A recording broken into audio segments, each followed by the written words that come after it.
and welcome to Beverly Arts Talk. Today I have a special podcast on the play Porch Society with writer Melda Beaty and director Delia Gray. Thank you, Melda and Delia, for being here. Thank you.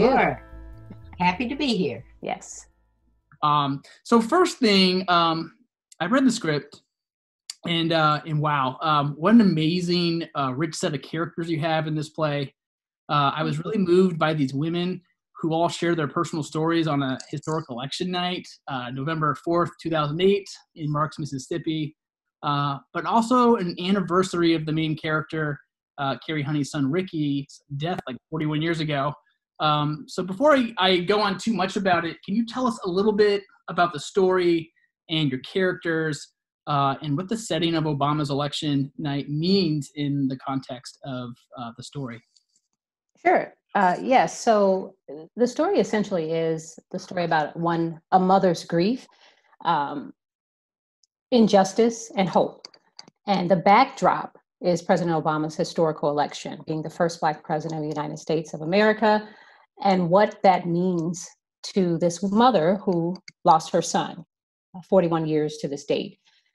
So, the setting, Marks, Mississippi, that's my father's hometown. And so I wanted to find probably one of the most rural places in the United States, just to get their perspective on the election. And also the perspective of older generation. So these women who are all over 70, well over 70, have stories and wisdoms and perseverance and trials and good times and bad times. And they come to this safe space, this front porch, to share, to support each other, to love each other, and to, in the end, celebrate each other. So Marks, Mississippi, you chose that because it was you said your father's town that he grew up in? Yes. And you must have spent some time there as well, or?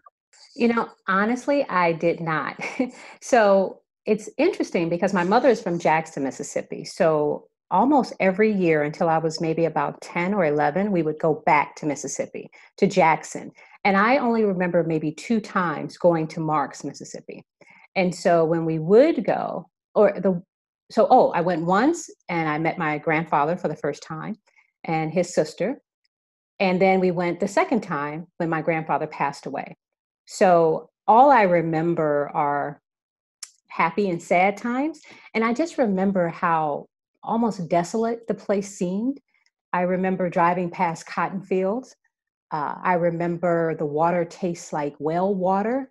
I just remember those things. I remember my aunt's home was kind of a shotgun house, things I never experienced or seen in my life. And so I remember asking my dad, what did you do here when you were a kid? Because I'm in the city, there's plenty to do. But, that's what they knew. And so I think I became fascinated with that small town rural living. But I will say this, I remember at the funeral, everyone knew everyone. They knew my grandfather, they knew his kids. Even in that small town, there was community. So all of those memories kind of found their way into Front Porch Society. And that's not an unusual thing for a young African-American girl or boy to go back to the South to visit grandparents or great-grandparents, aunts and uncles. My family was from Tennessee, from another small little town. So the stories are very similar. But what is really unique about Front Porch Society is that it takes place in Marks, Mississippi. But Marks, Mississippi was also the starting point for the People's March in 1968, I believe. Eight. Mm-hmm. And the mule train. Yes. That was Martin Luther King's vision of protesting against all of the injustice and the economic substandard living conditions, et cetera, of not only African Americans, but whites and Indians as well. And there are references in the play that allude to the mule train, and these women having taken a part in that. So not, you know, I love the fact that this is a cast of older women and how they have lived their lives and how they are living their life in 2008. Yeah. Let's talk a little bit about the characters and some of the themes. I feel like Obama's theme of hope and change is very present, and in the enthusiasm of some of your characters, and notably Sister Stallsworth and Alberta. But your main protagonist, Carrie Honey, is sort of more. She's a little more bitter and cynical. And doesn't seem as interested in the hope and change of Obama that her community is feeling in that moment. But we find out at one point that her bitterness seems to have been present long before her son's death, even. And when I was reading it, I wondered where do you think that cynicism and bitterness comes from? Why don't we see that as much in the other characters? Delia, I'm going to have you start, just from a different perspective before I say as the writer. Okay. Let me say that Carrie found herself pregnant before some of these other ladies, just a younger woman who was pregnant. I think there's a bit of perhaps feeling she might have missed out on some things, and life just didn't work out the way that perhaps she might have wanted it to. And so there's a little bit of bitterness there. And then, of course, with the death of her son, that just deepened that bitterness even more. The other characters, they lived their lives. They made the best out of what they were given. One character, Alberta in particular, she to me is the most adventuresome one of the group. She gets out, and in fact, she talks about going to Chicago and going to see the Obama home and taking pictures of the home. And so, you know, there's Carrie looking at that and wondering, well, what if I had gone out? What if I ventured to Chicago or somewhere else? But her perspective on life just didn't allow her to do that. Yeah, and I like to hear what other people who are, you know, have read the play and seen it think. And I totally agree with Delia. A lot of the main character, Carrie Honey, is based on an actual relative. My mother was raised by a great aunt who happened to be named Carrie. Very bitter woman.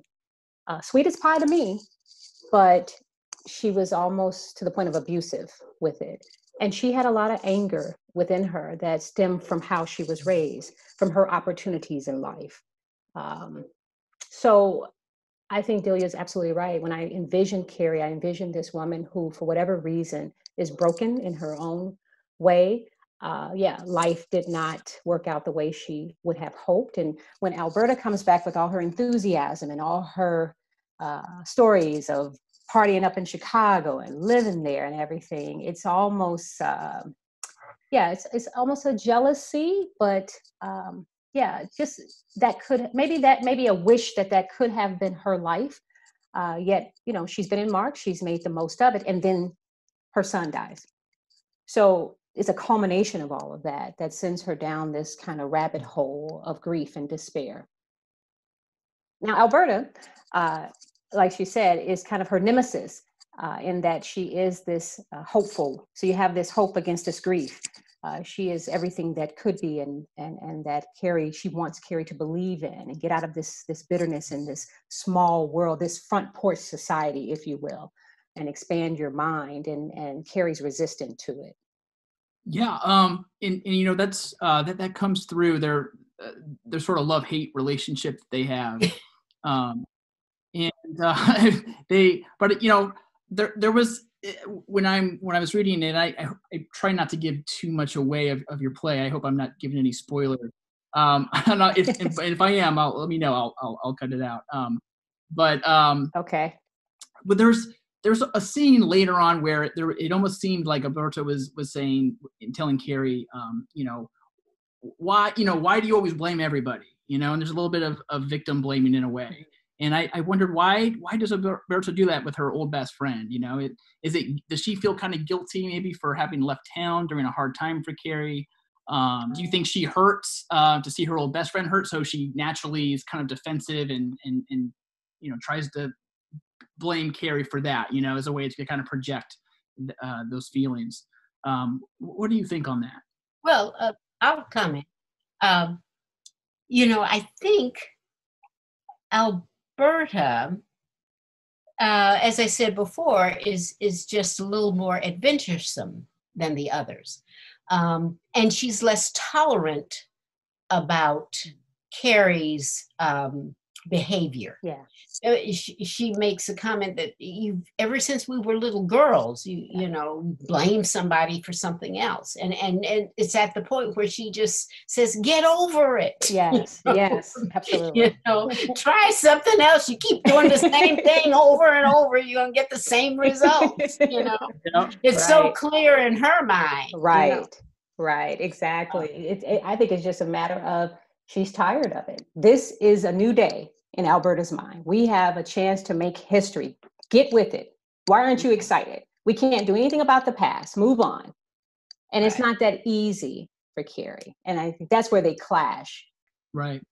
Let's talk about some of the other characters. You have such interesting characters throughout all of the women have their own characteristics that are very interesting and compelling to read and I'm sure to see on stage. So I'd like to talk about Miss Martha a little bit. The character Miss Martha is really sort of a beacon in the story. Oldest woman in town, yes. right? 95. 95, yeah. And you could almost have made an entire story made from her life, it seems. She seems to have lived a very full life, but also in a hard way. She's had some abuse from her husband. That comes in later.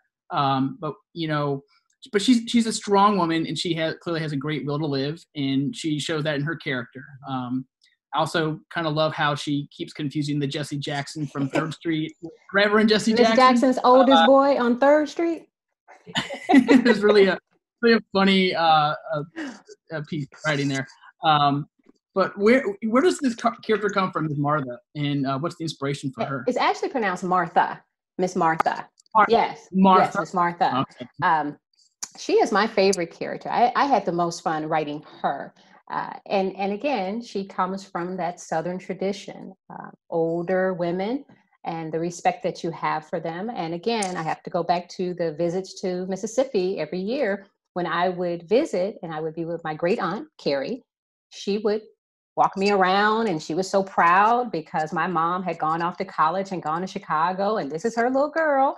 And she would take me around and she would introduce me to the residents in Jackson. And there was a Miss Martha who lived on her block. She was an older woman. I remember her hair was white as snow. I'll never forget that.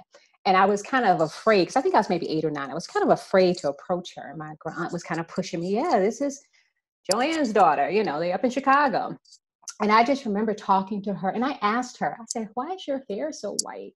And she said, you just keep on living. And that is kind of how Miss Martha, the character, is. She has lived, and she's experienced some tragedies and some good things. She taught school. She had husbands. She's lived. And so I was inspired by Miss Martha, the actual Miss Martha, and just, again, that older generation in the South and the wisdom that they impart. One moment of poignancy in the beginning is that really struck me is when Towner, who was Ricky's best friend growing up, talks about how Ricky, a black boy growing up in Marks, Mississippi in 1967, told his class growing up that he wanted to be president of the United States, and everyone around him laughs. But Towner is the only one that believes him and kind of believes that, this is something that could have happened. And you get a sense that Towner and maybe even the Black community sees this election as real progress. That it could have been Ricky that was running, and Barack Obama's vindication of that in that moment. Yes. But now, kind of fast forward to this moment we're in now, and just to get away a little bit from your story and from the play, but now, of course, given where we are now as a nation with higher racial tensions and Donald Trump as president, I wonder, was Carrie right to be cynical that we would be in a post-racial America? Well, she's probably, if it were today, she'd probably say, "I told you so." It wasn't going to work out. Yes. Yep. Absolutely. Yeah. I think you're right about that. She would say, white people, actually, Winnie's the one who says it, white people do whatever they want to do. And I think that sentiment would still be Carrie's in a sense. Nothing's changed. Nothing changed in 1967, and it hasn't changed in 2020. That, I think, would be Carrie's point of view. What do you think the other character's point of view would be? Alberta would certainly be the one out there. Vote! Get out there and vote! Fill out your census 2022. Absolutely. Yeah, she would, definitely. And I think if Miss Martha could, she'd be out there with her too. Right. And Sister Stallworth. Sister Stallworth is she represents faith and belief in a higher, something better or higher than yourself, and not losing your faith. And so she would probably also be championing, the rights and protesting in her own way. There's a lot of discussions over the election in the play, and one that's particularly interesting to me that I wanted to bring up was when the mailman Towner says that white folks rather see a Black woman before a Black man, and I wondered if you believe that to be true, or if you just sort of that into this character's feelings, or is he speaking of a feeling that's with the community overall of that moment in 2008? In the Barack Obama moment? Well, my thought process was that there's something about Black men that does bring out the fear in folks, as Towner puts it, because, and again, that's just a lot of years of ingrained perceptions and stereotypes. So I think in this moment in which we live, it's not just Black men, it's Black women as well. It's Hispanic people. It's, whatever is other seems to be objectified these days. So I think when Towner was making that comment, it was just, and then I also too wanted to talk about some of the history of voting exactly, or elections, and not forget Shirley Chisholm, who was the first Black woman to run for president as well. So it wasn't to make a statement about today as much as it was to make a statement about the era of the play. I think part of your question is, does the Black community possibly think that Black women are less feared than Black men? Mm-hmm. And I personally, I can only say personally, I think that is true. And you can look at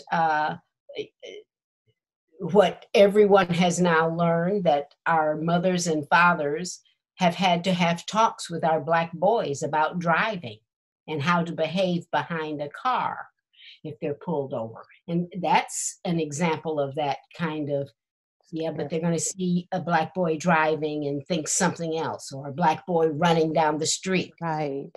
As opposed to a Black girl running down the street. So yes, I think that fear is there. And in the story, it's there. Yes. And there's without giving too much away, I mean, there are moments of police brutality in the story, and one that happens to the son, to a Black boy, a Black teenager. Mm-hmm. Right? Mm-hmm. You know, Um, I didn't mean to cut you off. No, go ahead. Go ahead.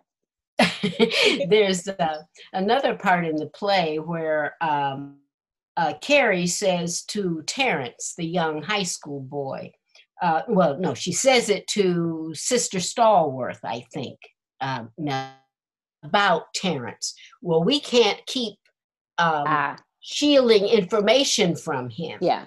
You know, we've got to be honest. Right. And he has to know what life is really like and about. Right. And I've had this conversation with Melda before.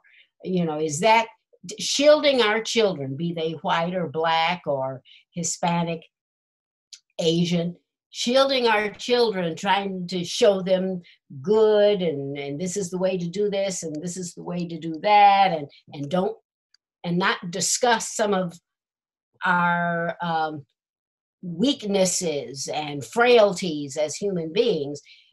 Is that to their advantage or not? You know, because at some point that child is going to get out into society and be hit with something that they're unfamiliar with. Right. So there are a lot of things in Front Porch Society that are in there. I don't know if Melda put them in there on purpose, but that you can pick out and look at and really give thought to. Yeah, and Melda, you do it with such a you know, it's a very dramatic story, but there's also you insert humor in like the perfect moments, you know. Thank you. Where you're also talking, you know, you're talking about real issues, but there's like the character of Winnie, you know, the rumor mill character. Yes. You know, she's Winnie. There's a Winnie on every block. I was going to say, who doesn't know a Winnie? And especially when it comes to the election of a Black president, all the rumors were abound. And she holds on to them. You know, for her, that's conversation, you know. So, yeah. You know, and they're not small rumors. It's in the story. It's, you know, but I'm sure these may have been real fears. Bombs going off, the Klan, you know, being around the polls, and you know that's those were sentiments, right? And the real, and I think the one that many people thought was, I hope they don't kill him. I had heard that. And so, you know, it's this fear that if he reaches this status, he could become a target, you know. So for Winnie to say that, you know, or even Miss Martha also says it too. It was real. That was some of the sentiments that people had and fear for him. Absolutely. There are other themes that I want to talk about. You know, there's themes of motherhood throughout the sisterhood. I mean, grief is a huge theme, and they kind of weave into each other. But there is a real love, I feel like, that comes from the characters for each other, even though they disagree, even though some of them have a harder edge. But there's the theme of grief. I want to talk about that for a second, because there are a lot of these characters have experienced grief together. Can you two speak to that, and what kind of brought you to the story, or I should say, what brought you to the issue of grief to talk, you know, to have that as a theme in your story here? Well, two characters in particular have experienced grief that we know of and we learn about. It was, I guess it was to have this juxtaposition of hope against something. And so hope and despair, you know, for the storyline. That probably is where I was going with it. And also around the time that President Obama was elected, there was an actual scandal at the cemetery where Emmett Till lays to rest. And so those two stories kind of melded into my thinking. And, you know, Emmett Till, one of the greatest tragedies of life, 14, murdered, you know. And so that idea of grief and against this backdrop of hope. And so that's how it kind of comes to be in Front Porch Society.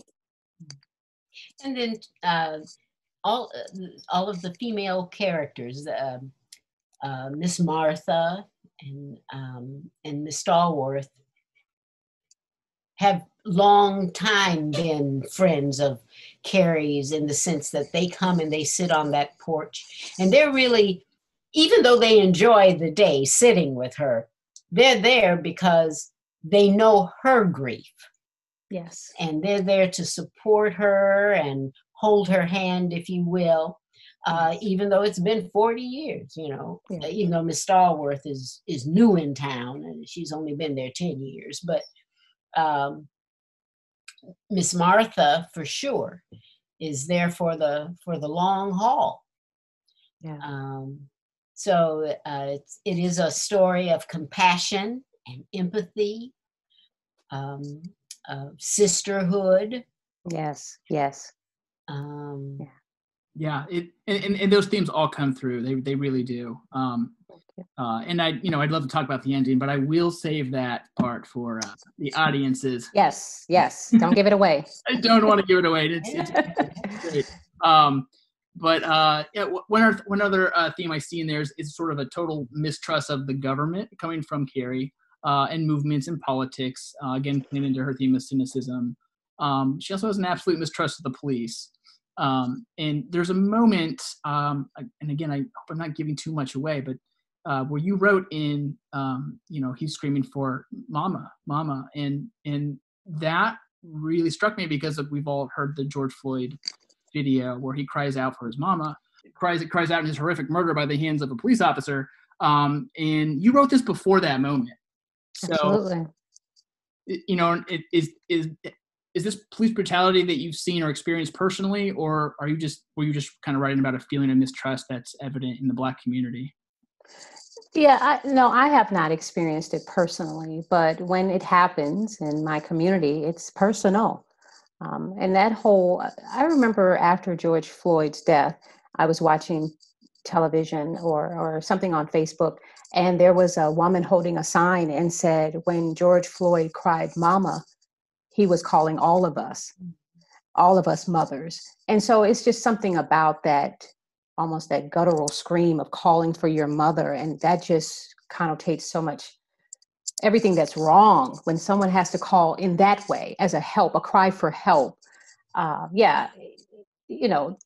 It just really centers the idea that there had been an injustice done to not only this young man, but to the whole community at that time.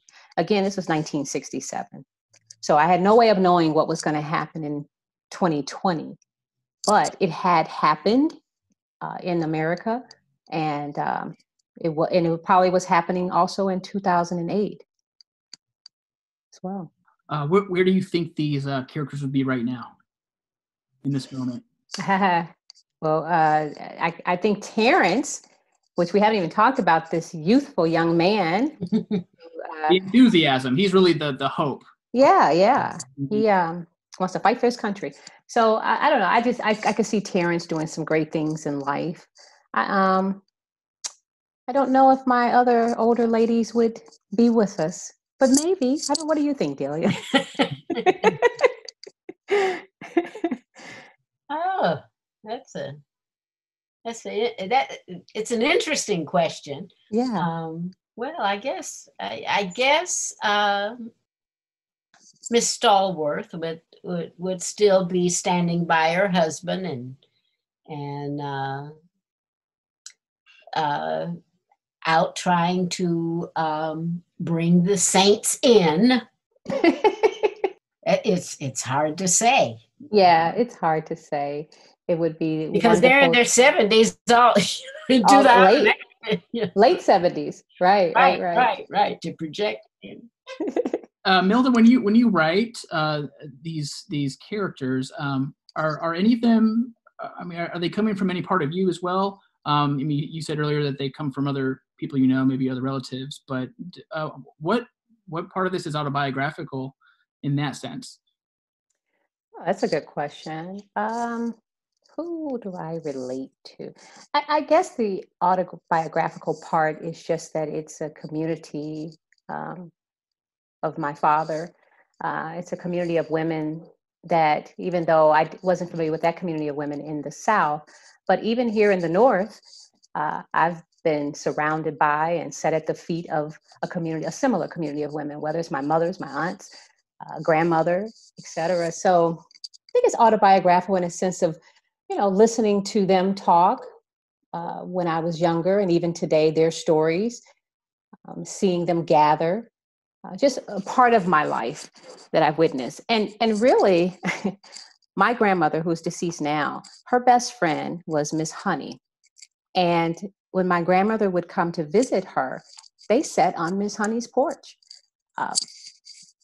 That was just a common place, a common place for them to sit, a common occurrence. And so as a child, I saw that. I witnessed it. I'd stop by and talk to them and sit with them for a while. So I guess if it's anything, it's just those experiences in my life I try to capture to some degree in Front Porch Society.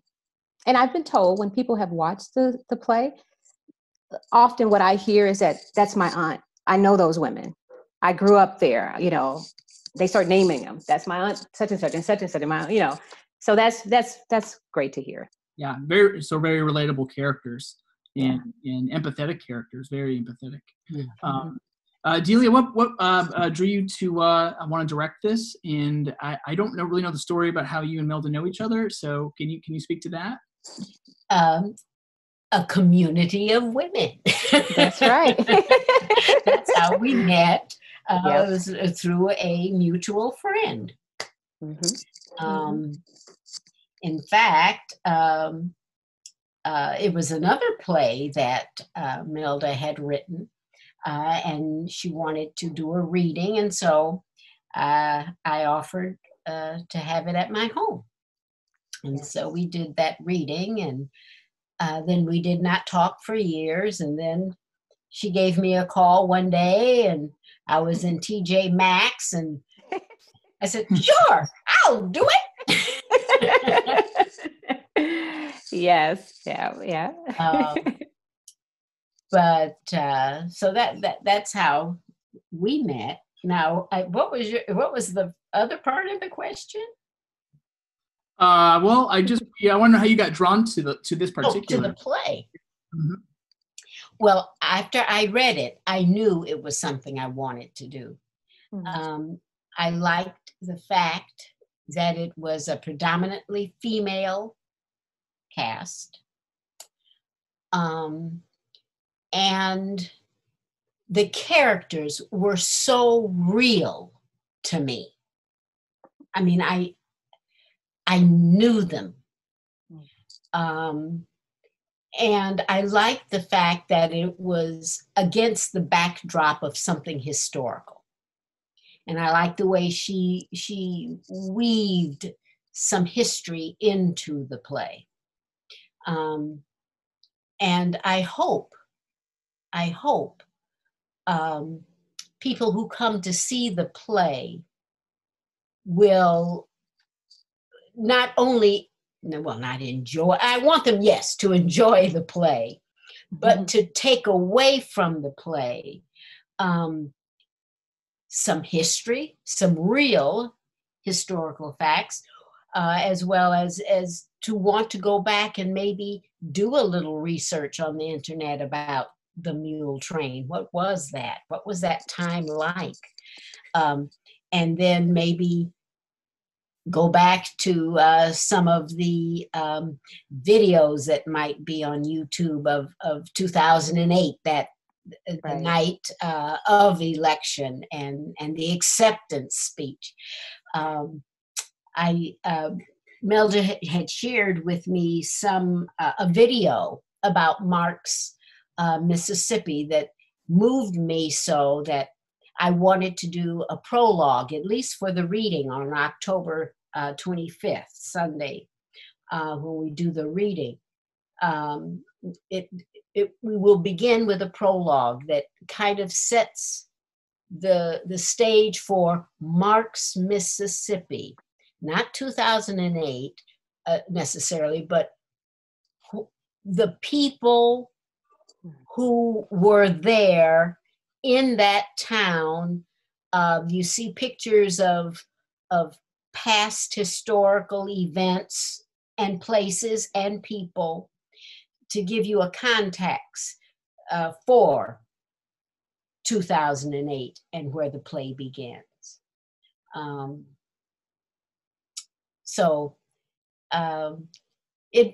It brought back memories of Tennessee and going to see my grandmother and going to the we used to call it homecoming, wherever the family was living. We had relatives that moved to Detroit as well as some that were in Chicago, but we'd all come for this homecoming to this little small town in Tennessee where you were related to each other. Right. and cousins I didn't even know I had, you know. So that's what the play reminded me of, and I wanted to put a Delia Gray touch on it. Yes, and she has.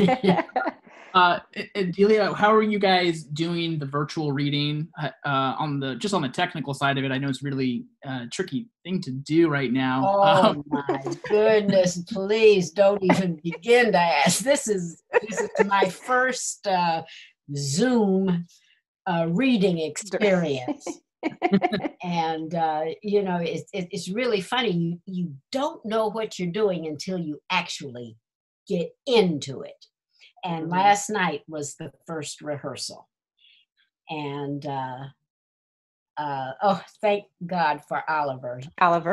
Yes, he is heaven sent. Yeah, good. Yeah. You know, because you worry about, well, can I take the person out? Well, no, the frame has to stay there. If they go out, then you don't know where the frame is going to come back. You know, so you can't really look at each other.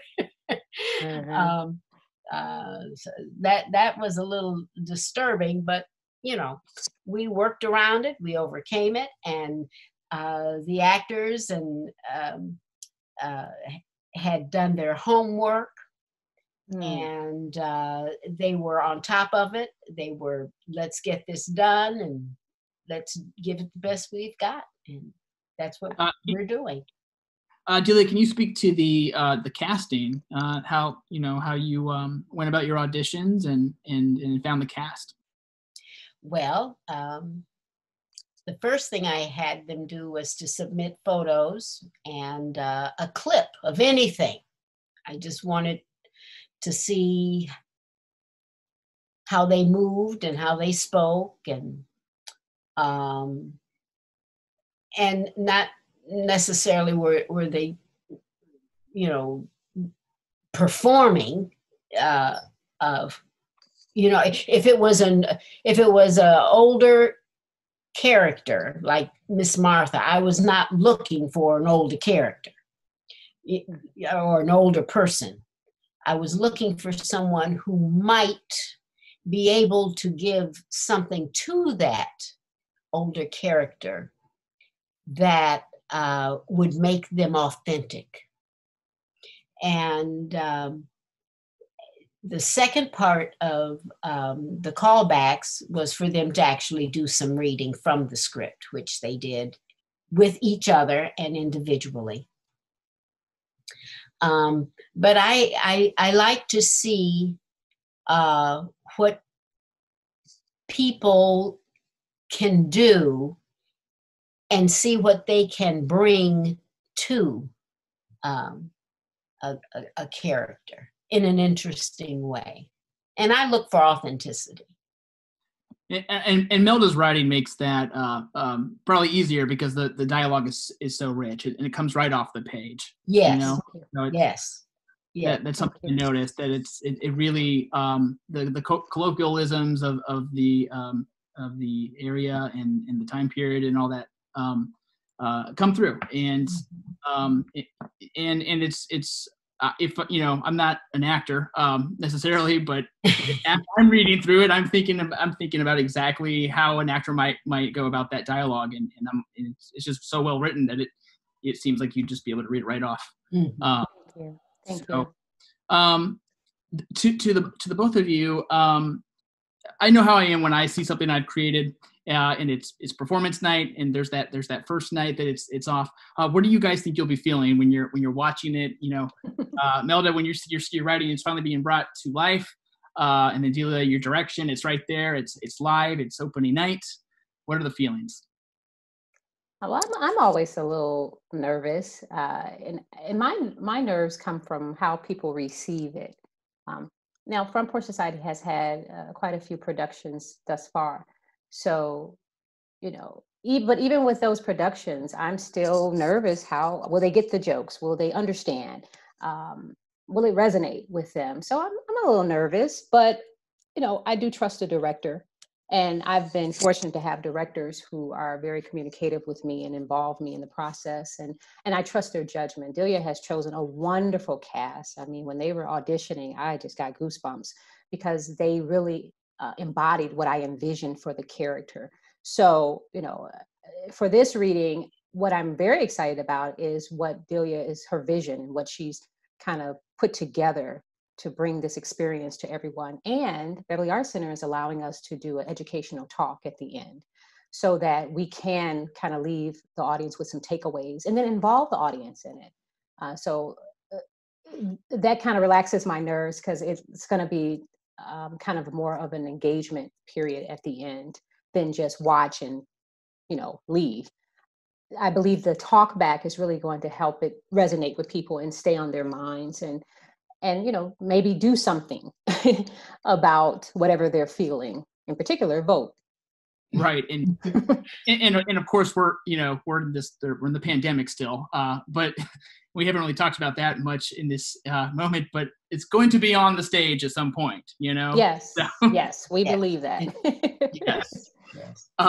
One last question: what do you guys think is the importance of sharing this story right now, in this moment, weeks before another high stakes presidential election? Yeah, like I was saying, just to encourage people to vote. If you were apathetic, hopefully this will inspire you not to be. Just vote and maybe open your minds to some of the issues that are happening in our world. Namely with some of the brutality that's happening as well. And maybe, get involved, however that looks for you. Get involved in making our world different, our nation different than it is, making it for the better.